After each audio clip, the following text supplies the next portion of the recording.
Bir-iki şey bitib, nəyə pul vermə, nəyə ver? Məncə təbii ki. Heç bir işə yaradığını düşünmürəm. 2 flakon bitirmişəm. Saç uzatdığını və saç çıxardığını düşünmürəm. Gərək yox, bir daha almayacağım məhsullardan biridir. Elidorun bu məhsulunu bitirmişəm. Bu məndə 3-cü ya 4-cüdür. Yenə təkrar alaram. Saçı rahat daramağa kömək eləyir, parlaqlıq verir.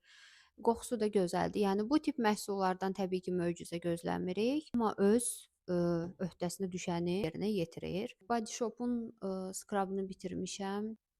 Dümdüz bir skrab, yəni bu qədər pul verməyə də heç elə bir əlzəm, gərəklilik görmürəm. NYX-in qapadıcısı bitib əslində, burada belə görünür, amma artıq burdan çıxmır. Kimə uyğundur? Quru göz altlarına uyğundur, amma yüksək qapadıcılıq axtarırsınızsa, sevməzsiniz.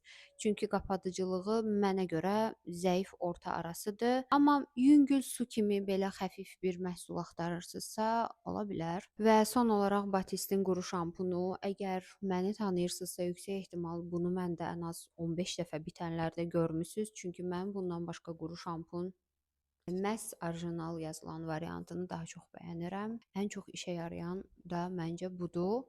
Hələ ki bunlar idi. Bay bay.